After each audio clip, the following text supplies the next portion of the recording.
So I just need the time stone and I can go back. Harry, stop playing with your toys. We've got video to Oh, do. sorry, Nick. We're back. Hi. Welcome back, everyone. Apologies for that. Just having a little bit of fun. Um, Once again, just before we get going, quick word from our sponsor.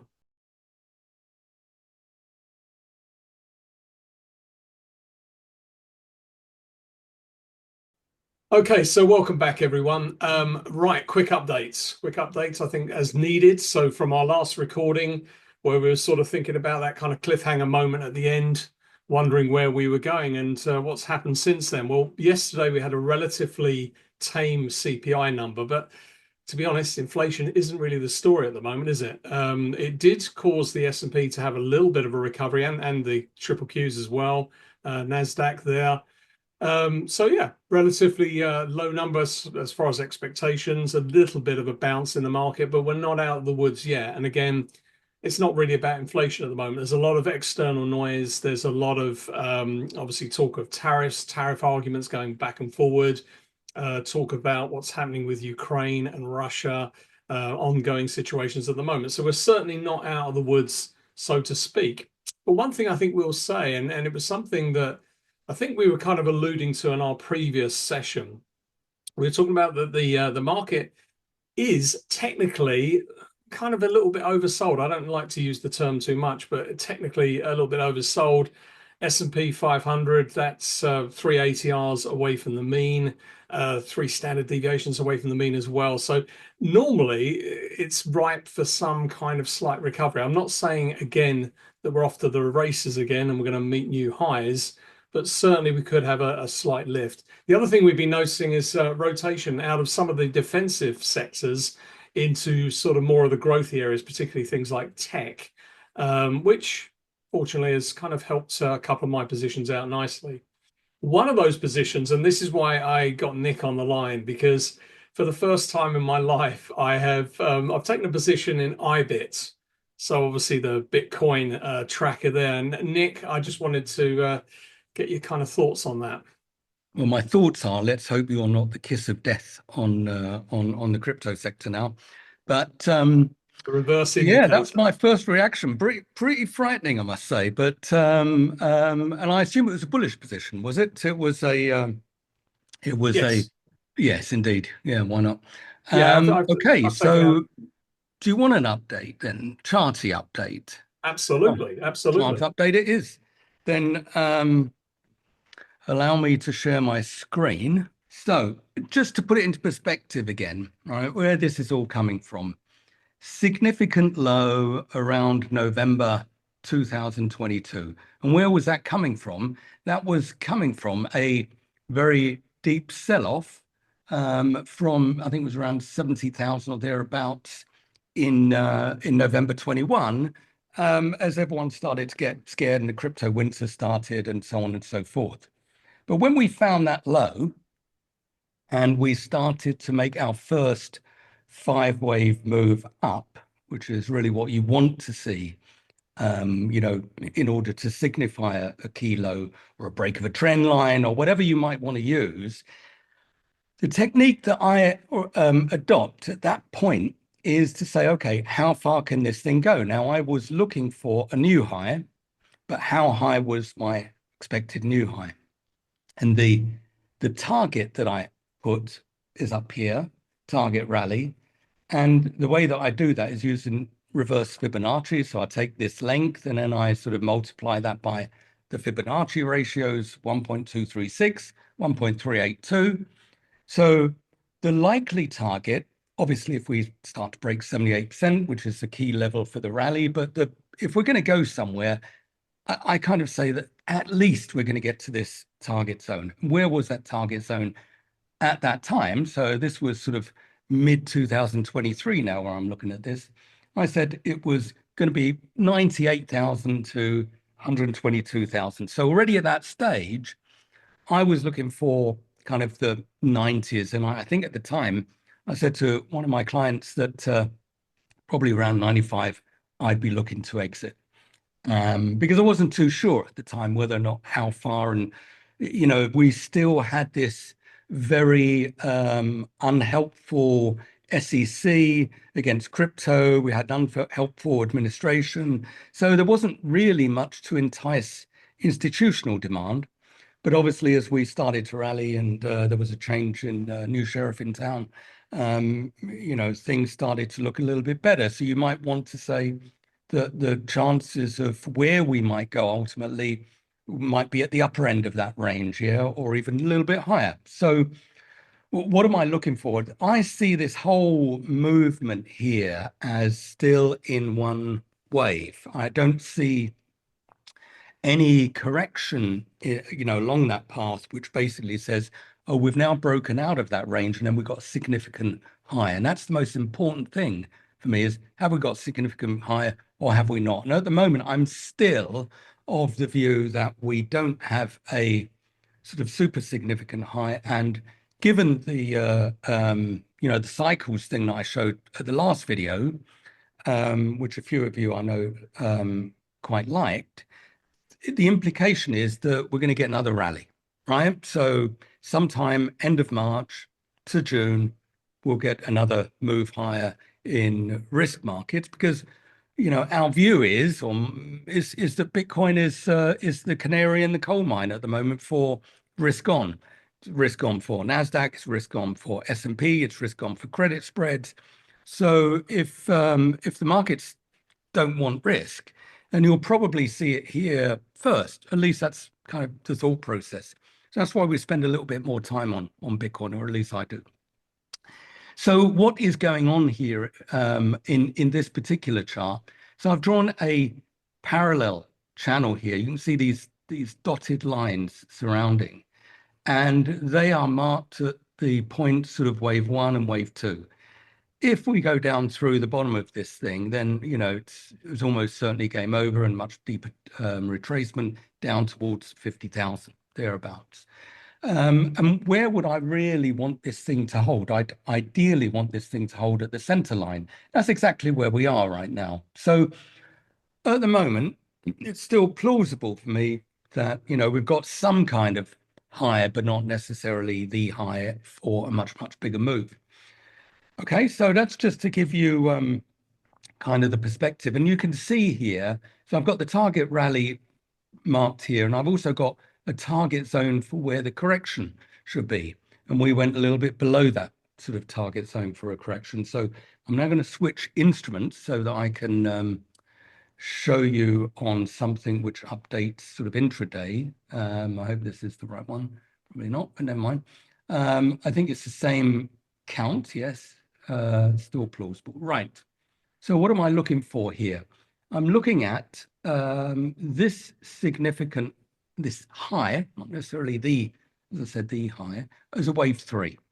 And then what I said was wave four shouldn't really go below 38% retracement. So I was trying to, if you like, fudge, not quite fudge, but fudge, finishing triangle here so that this thing didn't break below this 38% level.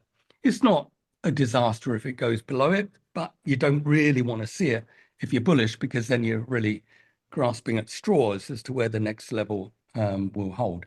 We seemed to have found a pause, and I'm going to go into a 1 minute chart now because it's a bit not so clear. We seem to have found a pause down here. That's slightly above the 50% retracement, which comes in at 75,800.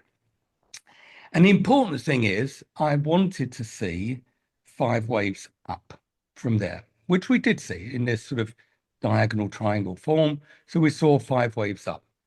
We then saw a 3-wave correction. So that wave 1, wave 2. Now, the plan is that after, so I'm counting here another 1 and another 2. This is live. I mean, this is, we are 82,900 at the moment. And I don't want this wave 2 to go really below this level. If it does go below this level of 80,600, where I've classified that as a green wave 2, if it does go below that, then this sort of wave 2 is obviously taking on a bit more of a complex shape. And it could go down to 78% retracement. That's kind of the line in the sand for me normally. From an Elliott wave perspective, it can't sort of go beyond the origin, of course. So I'm counting like a wave one, a wave two, wave one, a wave two. Now I'm looking for a wave one and a wave two before the next wave up is here. And you see I've labeled that and you see the lines here. So should we see a low now? Well, when we're looking at the cycles, we said that actually a cycle low is probably still in 2 weeks, so we may still faff around here at these lower levels. We don't want to see prices below the 75,000 because that will cause a different thought process about just how deep the next retracement could be. And somewhere here, I know I'm not going to find it, but somewhere here I've got a kind of I think this is it. Yeah. If that then started to go deeper, it would mean that the high that we saw is not, as I labeled, a kind of a wave three, and then we're doing wave four, but rather what we saw then was a wave five. And a wave five is the end of an Elliott wave sequence. And then you get a bigger correction down to, fourth wave of a previous degree. And the fourth wave of the previous degree, takes you down to around the 50 to, anywhere down here, 50 to 70,000. And so for that reason, I'm a bit more concerned, put it this way, if we do go below that 75,000 level. But so the plan at the moment is still we follow the bullish count, because why not? We haven't seen anything that is suggesting that is bearish other than a sell-off. We know that the macro out there is very confusing for most investors, and therefore they get out. They're worried about, as you say, the tariffs. They're worried about growth. Growth numbers coming in very weak. So the sentiment out there is quite bad. But I was quite surprised to see Bitcoin still holding in at these levels. But at least it will tell us if it does break down further, whether or not the rest of the market is still for sale, and then we end up at much lower levels. So anyway, that's my kind of thought process on Bitcoin, Harry. I'm not sure if it helps you manage your position, but as I say, I really wouldn't want to see this thing, between 78,000 and 80,000 is definitely support, but beyond that, it's really looking very, very ugly. Yeah, I mean, it's certainly, well, I don't know, it helps my position, but it gives me a little bit of comfort. But again, it's not the only position I've got on. It's just it's a call debit spread that I've got on there, relatively short expiry. It's just, we've been talking about this, Bitcoin being the weather vane, being the kind of the canary in the coal mine, as you called it.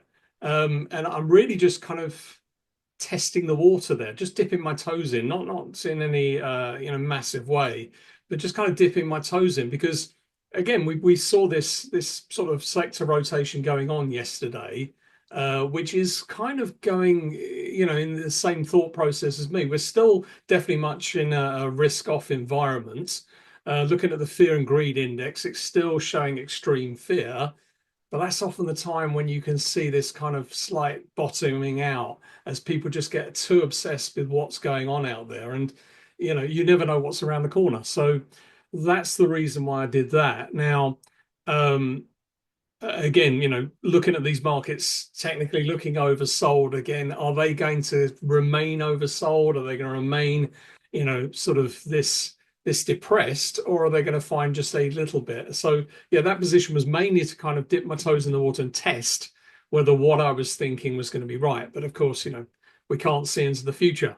I like that But rotation. I'll be honest with you, because one of the things I've been saying is that, whilst the tech sector is for sale, then there's very little to hold a cap weighted index up. Yeah. So, if everybody's been piling into the S&P from overseas and, putting their 401k pension things in America into Mag 7 stocks, and if suddenly that sector is depressed, well, that's the sector that's going to drive the S&P much lower. And the only kind of internal kind of thing you really want to see is some kind of comfort again with the price level of some of these Mag 7 stocks. And, Nvidia yesterday was quite positive. Apple still seems to be sort of fairly weak. Some of these Mag 7s, don't look so bad. Microsoft still kind of okay-ish. You had a little bit of a bounce in Tesla. We'll talk about that in another video. But yeah, I was quite, encouraged, put it this way, in a market where people have been selling the rip and not buying the dip. That, when tech starts to show some signs of life, well, maybe the investors are looking at something else. Maybe they just needed a little bit of a cheap entry level to come back into the market. So maybe that was a sign. I mean, it may just be, it's a small sign, but it is a sign. It's the first one we've seen, at least for a while. Yeah, I'm going to bring you back on that. Not on this recording, but I'll bring you back on the Tesla situation because, again, in my mind, I've got the recovery that we saw yesterday, or rather the sort of the return back from that sort of desperate couple of days has got me in mind for another slightly bullish trade going on in that. Volatility is still incredibly high. Looking at spread trades again, probably a put spread trade in that, put credit spread trade in that. So I'll be interested in your views on Tesla. Again, a toe dipping moment to see whether I was right or wrong to do that. But we'll come back on that on another recording. But after all this talk, obviously we have said that this is the canary in the coal mine as far as Bitcoin. What do you think about as far as the S&P itself? Well, I mean, as we talk, it's quite brave to do this right now because Bitcoin is really toying with support here. So the future, so the E-minis are just a little bit lower than where the S&P is, and probably this isn't my preferred count. Yeah, this is kind of, just to put it into some perspective. Okay, so this is that when I made all these videos when I was bearish and bearish and bearish and bearish, and basically saying that the possibility of a 5,200 low, and where did that come from? That came from, again, this sort of notion of, well, if this was a high, so this is wave 3 high, the normal retracement for a wave 3, obviously wave 4, and the normal expectation is to retrace somewhere in the previous fourth wave of what's called the one lesser degree. And the way that can be shown here is wave 3, I've said, is black here. You can see it on the screen. And this color below it is purple. So the one lesser degree is purple. So the normal target for what happens after wave 3, apart from this sort of retracement of between 38 and 23%, is that it will enter the price territory of that purple wave 4. And where was that purple wave 4? If you can see it here on the left of my screen. So it was up here at 5,655 down to 5,119. And when I was on, I think when I did the first video with Torsten, I basically sort of did some calculations, said it's roughly 5.2, right? That's the target. Then I actually modified that afterwards and said, well, probably we stop at 5.6, and we were still at that stage, quite at these higher levels, because I thought it was a plausible area where you'd say at least if it's going to decline, and it's going to decline in 3 legs, probably the first leg will stop around the 5.6 level. I mean, that kind of made some sense, and we are slightly below that level now. So, I haven't shown you, the intricate count. That's probably this one here, where effectively, again, you can see I've called here a wave 3, and there's my wave 4. And what am I looking for? I'm looking for 3 waves, W, X, Y. And those 3 waves I can count as finished. Do I feel comfortable that those, that's it? The answer to that is no, because there's a kind of a rule of thumb on corrections, is that it's 3 waves but contained within parallel lines. And the parallel line here I've drawn, there are reasons for this, at the top of wave two of this sort of C leg here. And you can see that we went below it. Now we've gone below it, but that below is the same length as where we've gone above it. It's plausible that this is you know, a turns out to be a decent low. But unlike Bitcoin, what we didn't see here is a 5-wave rally. So we are still behind the curve at the moment in S&P. And I reckon we need Bitcoin to be tracing closer to, I mean, the resistance in Bitcoin is somewhere between 91 and 95,000 thereabouts. So I reckon we need Bitcoin to be knocking on the door of that resistance for the S&P to start to form a 5-wave move up. Once it moves in a 5-wave response from the low, then even if it's just a correction, what you would see is 5, 3, 5. So you would see at least, slight correction after that, and then another rally. So for those sell the rip people, then you're going to find a better level to either hedge yourself or get out or put on a new position or whatever. But we haven't seen that confirmation. It's not really a confirmation, but we haven't seen any positive rally. It's as if these rallies are sort of dead cat bounces at the moment in the S&P, and they haven't quite formed a kind of a positive Elliott wave technical thingy, to get anyone comfortable, at least that we've seen the low, sadly. Yeah. Very interesting. So I'm quite happy with what I'm going to be taking on in terms of positions, the positions I've got on at the moment.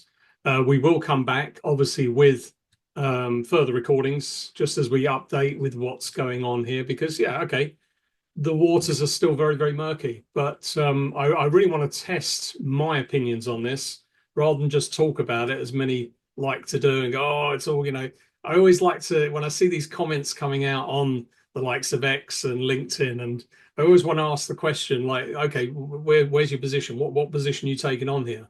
It's all very well to sit there and go, oh my God, that's it, it's all over, or it's going to the moon. Where's your position? That's always the question I'd love to ask. But anyway, that's I think where we're going to conclude this video. I'm going to go back to looking for the time stone and correct everything that I did in the past that I didn't want to do. But we get things wrong. We've got to get things wrong, and it's the way we learn.